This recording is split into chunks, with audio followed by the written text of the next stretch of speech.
This episode of the CyberWire is made possible in part by SpyCloud. Stolen data circulating on the criminal underground is fuel for data breaches, account takeover, ransomware attacks, and online fraud. Your biggest security risk might be a breach or malware infection outside of your control that leaks the data of your users. SpyCloud constantly recaptures and analyzes new data from the criminal underground, powering solutions that proactively protect over 2 billion employees and consumers worldwide.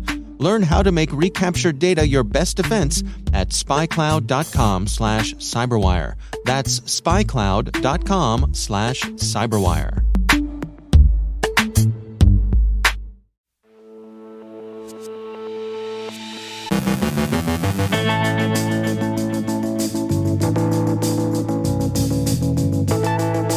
Be sure to patch your Zyxel firewalls. Nuisance-level hacktivism in the hybrid war. Sweden and Finland move closer to NATO membership. Conti calls for rebellion in Costa Rica. Is pay or grief just rebranded doppelpaymer? Anonymous action in Sri Lanka seems indiscriminate and counterproductive. Dinah Davis from Arctic Wolf examines cybersecurity for startups. Rick Howard looks at two-factor authentication. And a judge says cryptocurrency can't be used to evade sanctions.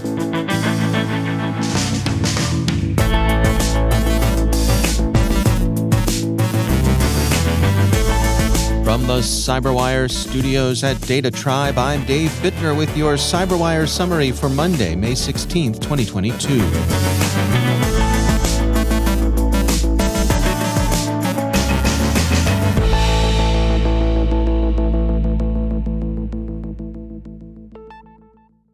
Zyxel has released patches for its firewall versions affected by the OS command injection vulnerability CVE 2022-3525, which Rapid7 discovered and reported.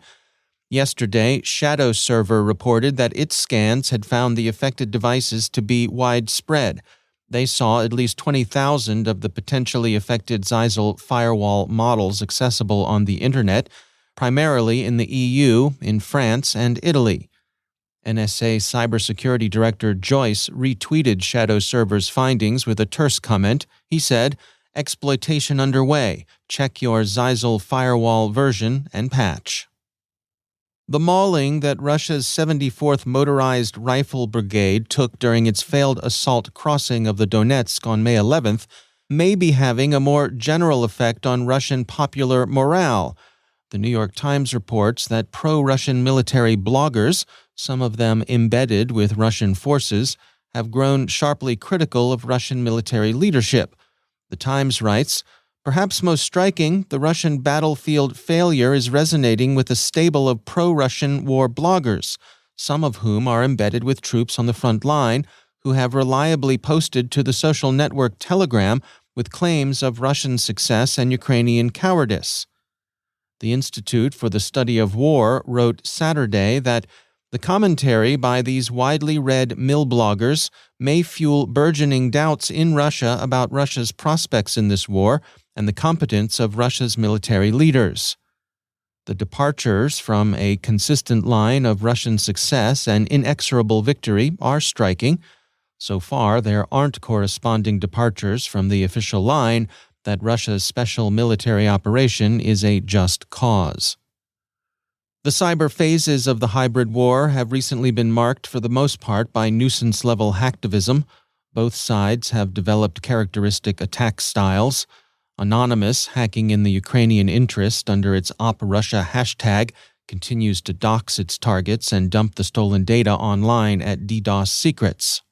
On the Russian side, the hacktivist style appears to have become distributed denial of service attacks, directed most recently at prestige targets in retaliatory attacks. Last week, the pro-Russian hacktivist group styling itself Legion, a Killnet affiliate, called for cyberattacks against the Eurovision Song Contest, which had excluded Russian artists from the competition as a gesture of disapproval of Russia's war. Reuters reports that Italian police successfully disrupted the attack, which was itself intended to interfere with voting. Ukraine's Kalush Orchestra won the contest, in case you missed it, with their performance of Stefania. Finland's and Sweden's interest in NATO membership has attracted Russian comment. some of it grandiose and violent, with talk of annihilation, forward deployment of tactical nuclear weapons to deter NATO aggression, and so on. And all of it, even the most measured expressions, have been strongly unfavorable. Neither the alliance nor the two prospective new members seem likely to be dissuaded, but the two Nordic countries and NATO are preparing for the possibility of Russian cyber attacks with realistic caution, The Hill reports. Major General Kirilo Budanov, chief of Ukraine's military intelligence service, told Sky News Saturday that Russia's president was suffering from cancer and that his illness would provide a covering justification for a coup that would remove Mr. Putin from power. The Major General said, "It will eventually lead to the change of leadership of the Russian Federation. This process has already been launched and they are moving into that way." When asked by Sky News if that meant a coup was in progress, General Budanov said yes, adding, "They are moving in this way and it is impossible to stop it." It's impossible to evaluate the truth of his claims or the soundness of his assessment. President Putin has been rumored to be in poor health, but General Budanov's widely reported remarks are the only openly circulating reports of an imminent coup in Moscow. Conti is calling for rebellion in Costa Rica, unless, of course, Costa Rica's government pays Conti the ransom the gang demanded in its ransomware attack earlier this month, SC Magazine reports.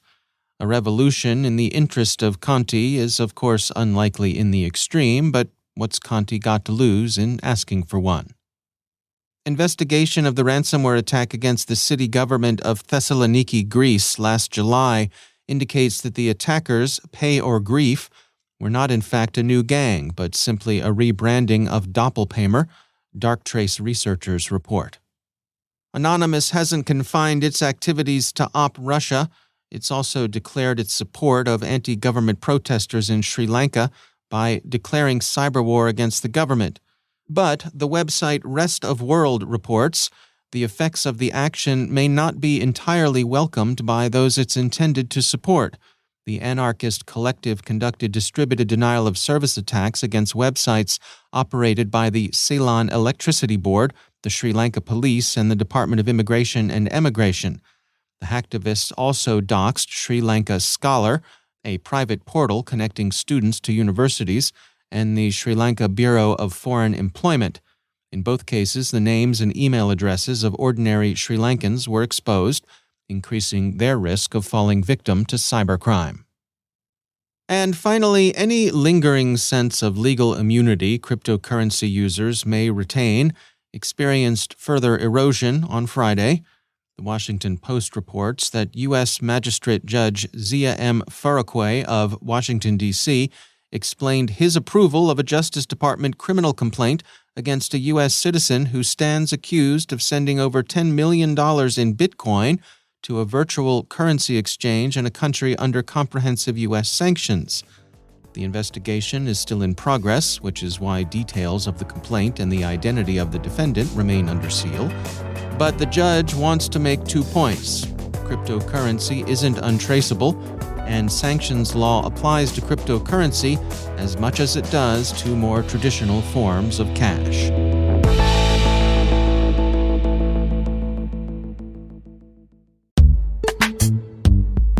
And now, a word from our sponsor, Dragos. PipeDream, the 7th known ICS-specific malware, is a new modular ICS attack framework that could disrupt, degrade, and possibly even destroy industrial environments. Developed by the recently identified threat group Chernovite, PipeDream can manipulate a wide variety of programmable logic controllers and industrial software. It can also execute attacks against the ubiquitous industrial technologies CodeSys, Modbus, and OPC UA. Together, a significant percentage of industrial assets worldwide are vulnerable to PipeDream. Dragos assesses with high confidence that PipeDream has not yet been employed in the wild for destructive effects, which is a rare opportunity for organizations to prepare their defenses. Read Dragos' complete analysis on Chernovite and the PipeDream malware and get actionable guidance on what you can do to mitigate risk from cyber attack. To download, go to dragos.com/pipedream-whitepaper. That's dragos.com/pipedream-whitepaper. And we thank Dragos for sponsoring our show.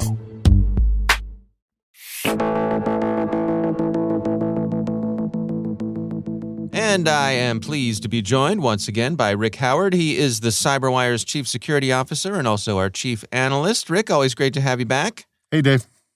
So on this season of CSO Perspectives, which is, of course, over on the pro side of the CyberWire, you have been breaking out your Rick the Toolman toolbox to help understand some of the mechanics of things like S-bombs and single sign-on. And for this week, you are tackling two-factor authentication. So what do you got in store for us? Yeah, so while we're working on this episode, I discovered that we've come a long way from when the first commercial second-factor token device, built by a company called Security Dynamics Technologies in the mid-1980s, and to the AT&T patenting the idea of second-factor authentication in the mid-1990s. All the rules that we just kind of throw off today like everybody knows them. Like you have to pick 2 or 3 factors, something you have like a smartphone, something you are like a fingerprint, or something like a password. Yeah, I know what you mean. And I think back, like when I was growing up, my father was a realtor, and that was his profession. And so at some point along the way, the local board of realtors decided to adopt multi-factor authentication. And, good for them. Yeah, but like this was, I've been trying to think back on it. All I remember is like this little LCD screen on this little device that had this rotating series of numbers and codes that would just keep changing. Yeah. Right? Yeah. Like it was this little eye candy kind of thing. It must have been before USB. So I don't know, did this thing just plugged into a serial port? I don't remember. But what I do remember is that it was a pain in the butt and it wasn't around very long. Like I think the users revolted and it did not stick around. And I think that's a really interesting thing. Like in those early days, those systems were hard to use and they were mostly reserved for protecting like, highly secure things like, spies and nuclear power plants and things like that. Stuff. But James Bond. Yeah, stuff. but these days, I mean, it seems like if nothing else, we have a lot of options, things like SMS and email authentication, push notifications. I mean, even stuff like today's, there's universal second factor keys like the Yuba keys, come a long way. I have to say, though, especially over on the Hacking Humans podcast, Joe and I talk about SMS and email. It seems like all the time when I'm reading cybersecurity news or Joe and I are talking about it over there, it always comes up that maybe SMS second-factor authentication isn't everything that it should be. Is that wrong? Well, let me put it this way, Dave. Yes, you're wrong. Okay. So fair. Well, thanks for coming on the show, Rick. Well, go on. All right, so I just want to be clear here. Any form of second or two-factor authentication is exponentially better than just using your user ID and password to log in somewhere. So has SMS authentication been defeated in the wild? Yep, absolutely it has. Is it pretty good for run-of-the-mill internet surfing, like, logging into Audible or your Twitter account? Yes, absolutely it is. So you may not want to use SMS authentication, to protect those nuclear codes you were talking about before, but for normal internet stuff, it's pretty good, right? So in this CSO Perspectives episode, we talk about how each of the current set of two-factor authentication tools, how they work, and we're going to put them on a scale from least secure to most secure, but all of them are better than just user ID and passwords. All right, good to know. Good to know. So before I let you go today, I would be remiss if I didn't mention that your Word Notes podcast has hit a bit of a milestone this week. That's right. We're publishing our 100th episode. And I have to tell you, I've learned more about cybersecurity than I have in my 35 years of doing this stuff as a career professional. Because when you're tasked to explain highly complex or technical words and phrases in just 5 minutes, like non-fungible tokens, common vulnerabilities and exposures, the Shields Up program, and Pegasus, just, to name 4, you might learn a thing or two. And so with this week's phrase, the diamond model, we will have produced 100 of these shows, and I'm very happy to have met that milestone. All right. Well, congratulations. 100 is a big deal. Thank you, sir. Well, Rick Howard, thanks for joining us. Again, you can check out CSO Perspectives over on CyberWire Pro. You can find that on the CyberWire website. Rick, thanks for joining us. Thanks, Dave.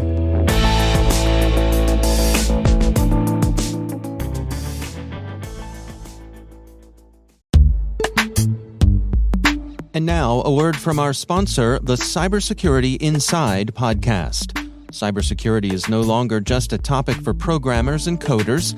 It's something we all need to understand and stay up to date on.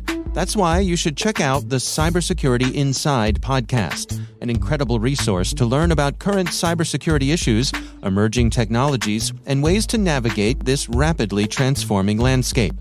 On Cybersecurity Inside, hosts Tom Garrison and Camille Morhart talk with industry leaders about important, timely security topics, from the latest security breach to blockchain and NFTs, breaking things down so it's easy to understand. Whether you're a CISO, security expert, or just want to know more, the Cybersecurity Inside podcast will help you become smarter about cybersecurity.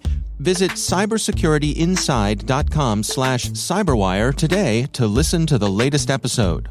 Or search for Cybersecurity Inside wherever you listen to podcasts. And we thank the Cybersecurity Inside podcast for sponsoring our show.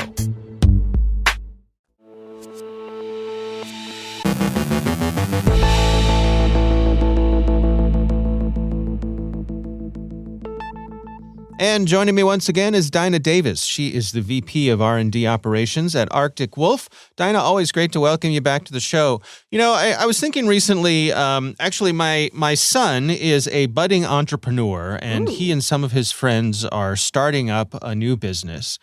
And it got me thinking about, you know, what are some of the things I can do as a helpful dad in terms of providing him guidance when it comes to the cybersecurity provisions that they're going to need. And I thought this would be an interesting topic for you and I to touch on. What are your thoughts here? Yeah, so I mean, you're right on because, you know, there's been at least 42% of small businesses attacked in the last year, right? So it's no longer a thing that just like big enterprise really needs to worry about. It's even the small guys really need to look at it, right? So to help myself remember, I've called it the 4 Ps. That people should think about the 4 Ps. So your perimeter, patch, your people, and protect. So for your perimeter, you're looking at making sure you have, you know, a decent firewall in place. If you're a small company, you can buy some that are out of the box, that are quite decent, and just set them up. You know, you can just stop the bad traffic right away. Patching. So always knowing what's in your system and keeping your, like even in a small business, that might be you have 4 machines, just always keep them up to date, right? That's the easiest thing you can do with little to no security knowledge whatsoever, is to always keep your software of your key tools that you're using up to date. People comes from user awareness training. Making sure you know about, you know, we've all talked about this so many times, but it is really very, very important that people are aware of the types of attacks, because you're just as good as your weakest link, and usually your weakest link is going to be your people. Social engineering attacks are quite effective. They happen often.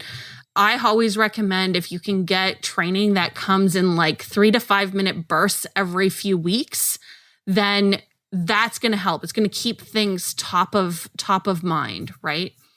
And then finally, I had to stretch for the 4th P here, but protect, which really means MFA, multi-factor authentication. If there's, you know, anything from an actual security thing to put in place for your company, it's multi-factor authentication. It pretty much shuts down most email-based phishing attacks, right? They're trying to get your password and then reuse your password everywhere else. As long as you have a second or a third source of authentication that's not a password, then that's really, you know, going to help you out. I don't know. Can your son, you think any of those would be good for your son and his company? I think so. I mean, I think, you know, the challenge with multi-factor, of course, is that it does introduce a little bit of friction. And, young, excited entrepreneurs, the last thing they want to do is slow down for something. But so you have to make the case that it is in their best interest. I'm curious. We have these services available today that are primarily cloud-based. I'm thinking of, the Googles of the world, the Microsofts of the world, where you can get pretty much everything you need to start up from a provider like that. You can get your email, you can store files, all those kinds of things. For a startup, is that a good way to go? Do you find that to let those big companies do much of the heavy lifting for a lot of the security things? Is that a reasonable approach? Yeah, I would highly recommend that. Even for Code Like a Girl, which I run on the side, and it's not really a for-profit thing. I have a Google business account, and I have multi-factor authentication on the logins on my email address, and I don't use it a lot for a lot of things, but just having that there and having a place where my files can go, I am leaning on Google's security abilities there. And, I think that's a pretty good bet, to be honest. If you're, it's way better than trying to roll your own or anything like that, right? So, especially if you're using cloud services, doing something like that, Google or Office 365 or any of the big ones. I'm not saying one is better than the other or anything like that, right? No, I'm just, they are spending a lot of money on security today because they're protecting a wide range of people. Right. All right. Well, good advice. Dinah Davis, thanks for joining us.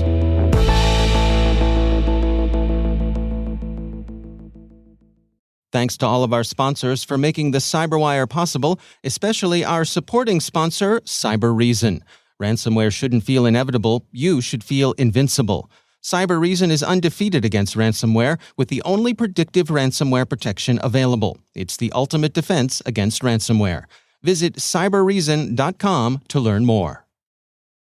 Thank you also to our friends at RSA Conference, where the world talks security. Through global events and year-round content, RSAC connects you to cybersecurity leaders and cutting-edge ideas for a safer, more secure future. Learn more at rsaconference.com/cyberwire22.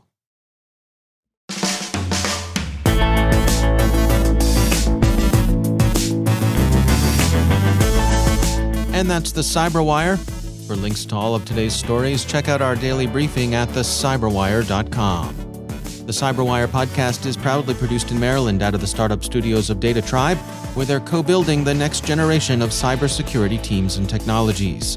Our amazing CyberWire team is Rachel Gelfin, Liz Irvin, Elliot Peltzman, Trey Hester, Brandon Karpf, Eliana White, Baru Prakash, Justin Sabi, Tim Nodar, Joe Kerrigan, Carol Terrio, Ben Yellen, Nick Valecki, Gina Johnson, Bennett Moe, Chris Russell, John Petrick, Jennifer Iben, Rick Howard, Peter Kilpie, and I'm Dave Bittner. Thanks for listening. We'll see you back here tomorrow.